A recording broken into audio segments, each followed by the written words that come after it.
Hey everybody, this is Peter with Cooking with Peter. Chicken sandwiches. Actually, fried chicken sandwiches. Is there anything better? In my opinion, probably not. As a matter of fact, I remember about 2 or 3 years ago when people were actually having fights at restaurants over chicken sandwiches. I think somebody may have even died over a chicken sandwich. It is nuts. People were going to the restaurants having fist fights because the restaurants were running out of chicken sandwiches. My God, just go home and make them. And that's what I'm going to show you how to do today to make some of the best fried chicken sandwiches you've ever had. And by the way, hang on till the end because I have 2 things I'm going to show you that nobody else has showed you. And this is going to kick your chicken sandwiches up to the next level. Let's get going.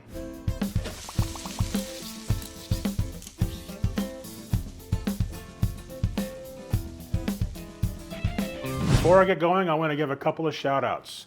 One is to my good viewer, Robert over in Arizona. Thank you, Robert, for all your comments and being with me from the very beginning. And also Ray over in Paso Robles, California. My friends over in the UK at Farso's Kitchen, and then my friends over in Spain. Good to hear from all of you. Thank you again for all the comments. I really appreciate it. All right, before you want to start cooking your chicken sandwiches, you want to turn an oven on to 300 degrees. You want to put a wire rack over a sheet pan, such as this, and you want to put that into the oven that's going to be cooking at 300 degrees. The reason for that is that we're going to be cooking these chicken pieces in stages. You can't really cook them all at one time because we just don't have enough space in the fryer to do that. So put that sheet pan in the oven at about 300 degrees so that when the chicken comes out of the fryer, you're going to put them there just to keep them going. All right. When I was a young teenager, I actually worked at a restaurant called Golden Fried Chicken. It was very similar to a Church's Chicken of years ago. That's really where I learned how to make fried chicken a long time ago. But today, let me share with you 2 things. It's really important to marinate the chicken. When I was in the restaurant, we had a huge vat and we would put these chickens in the marinade overnight. Also, whenever you bread the chicken, we're going to double bread the chicken, and that's going to give it a really crispy texture. All right, so let me show you how I put together this marinade.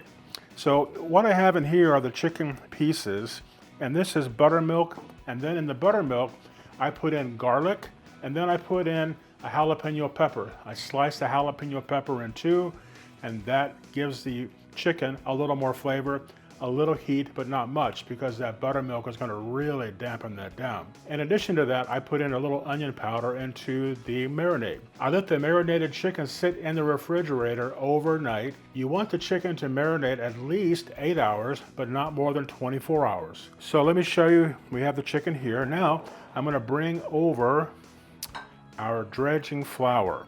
This is just 3.5 cups of all-purpose flour. To that, I'm going to be adding 4 teaspoons of baking powder.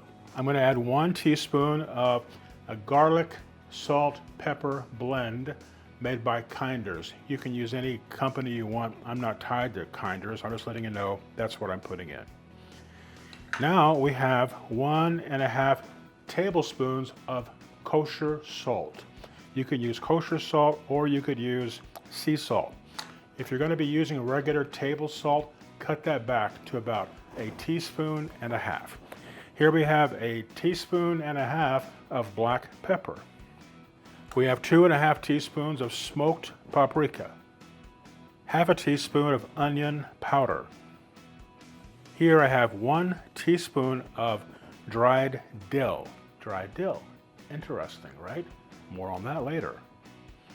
All right, now we're just going to use a fork and mix all these spices up together in our dredging flour. Whenever you're going to be putting chicken into the dredging flour, we're going to take it back out and put it into the marinade again and back into the flour.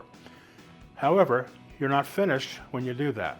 So what I want you to do is put a wire rack onto a sheet pan like you see here, just like the one we have in the oven. We're going to be putting the chicken into the marinade, into the flour, then we're going to put the pieces onto here. And they're going to sit here for about 15 minutes or so, just so all of that flour and the marinade comes together, and it's going to be more delicious that way. Let's talk about the chicken real quick. What I'm using today are chicken breast. When you go to buy the chicken breast to make this sandwich, you don't want to buy the really big chicken breast. The reason is that those really big chicken breasts are from really old chickens, and that's the reason they got so big. And they're tough as a boot. So you want to make sure you buy smaller breasts, about 6 ounces or so each. Then you're going to put the breast into like a Ziploc bag, and then use a meat mallet and just to tap on the meat, and you want to press it down so that the whole thing is about 1/2 inch deep or 1/2 inch thick. Then you're going to be cutting the chicken breast in two. So you're going to have 2 sandwiches out of 1 chicken breast, all right? Okay, my friends, we're going to start the dredging process, and just take the chicken out of the marinade, put it into the flour, and you want to move the flour over the chicken and press down. Press down really firmly. That's one of the reasons why we have such a big bowl here. And by the way, put all of your dredging materials in a big bowl, a big round bowl that you can work with.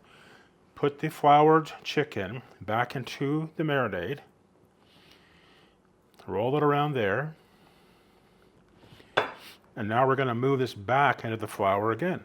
And just move the flour over this piece. Press down very well. And then you're going to have an excellent piece of breaded chicken. I'm going to put this onto our sheet pan that I told you to get ready. Watch me, I'm just going to go through this whole step. I don't need to talk you through everything. Again, one more time, just in the flour with the chicken piece. This is 1/2 of a breast. Back into the marinade, back into the flour, press down. Press the flour into the chicken. You want no wet spots. Really important, no wet spots. Okay, I'm wrapping up the last piece and double dredged. This last piece of chicken, boy, this brought back memories of when I was a kid and working in that golden fried chicken restaurant. My goodness, I used to make so many pieces of chicken every day. All right, believe it or not, I need to go clean up my hands. So let me go clean up my hands, clean up my space, and then we're gonna get to frying up this chicken, and I'm gonna bring up the fryer, and we'll start that in just a few minutes. Be right back. All right, my friends, what I've set up here for us is my induction cooker. I don't have an oven here on my island, so I've set up this induction cooker. I have a metal Dutch oven sitting here on top of the induction cooker. I have filled it with about 2 to 2.5 inches of cooking oil, just regular canola oil. You can use peanut oil, whatever you want to use. But right now I'm just waiting for the temperature to come up to 350 degrees. So I put a candy thermometer here to let me know when it's reaching 350. And right now we're sitting at about 220. I also want to show you that I'm about ready to start putting these together for us. And today I'm using this Oro wheat potato bread. And that's the type of bun and bread that I'm using. It's called Oro wheat. It's probably available nationwide, I would imagine, but it's the potato buns. Okay, I'm going to let this oil continue to heat up to 350 degrees. And once it does, we're going to continue cooking these great fried chicken sandwiches. Hang on, because I have 2 things to show you at the end that's going to make all the difference in the world. Be right back. Okay, my friends, we have reached that magic temperature of 350 degrees. And don't overcrowd the chicken. If you can put in 3 pieces, great. 2 pieces, whatever you can put in. Just don't overcrowd the pan. I think in this pan I'll be doing 2 at a time. I'm using my trusty old timer. I know it works well, so I'm going to use it.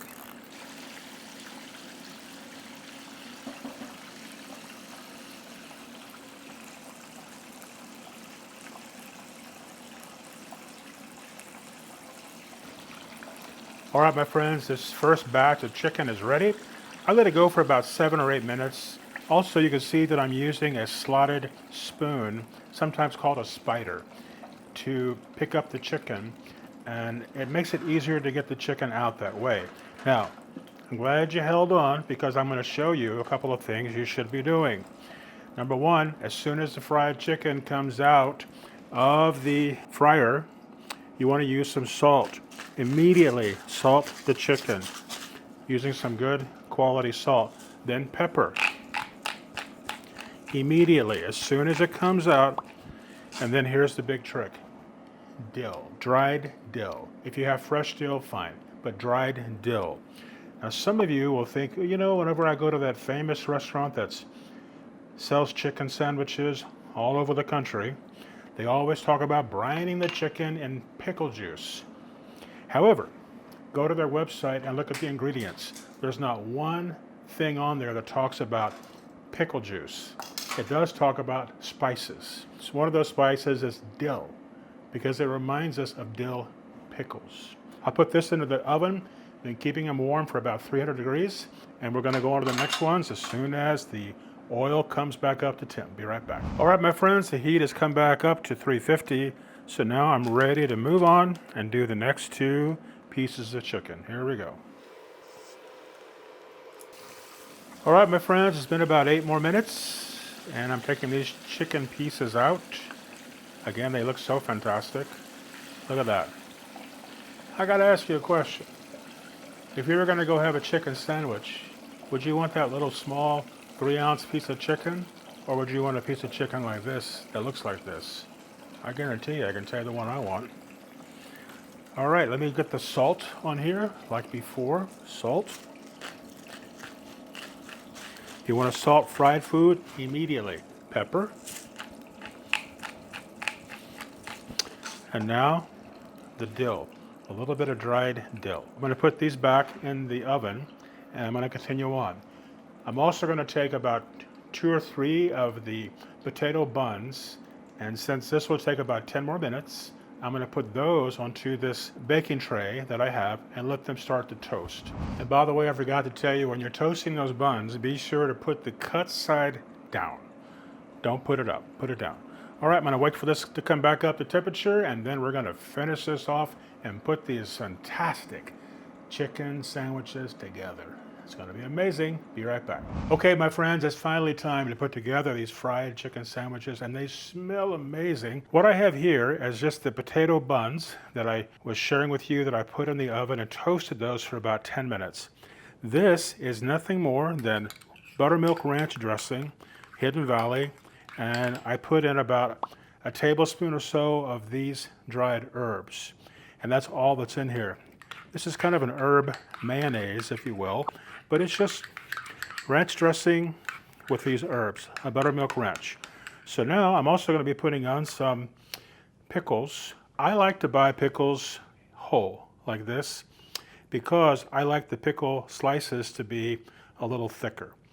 Sometimes when you buy the chips, the dill chips, they're sliced so thin, sometimes I put 3, 4, 5, 10 of those on there. That's why I now buy the dills that are whole, and then I just simply cut my own. You want to put a bit of the ranch dressing on the bottom of each one.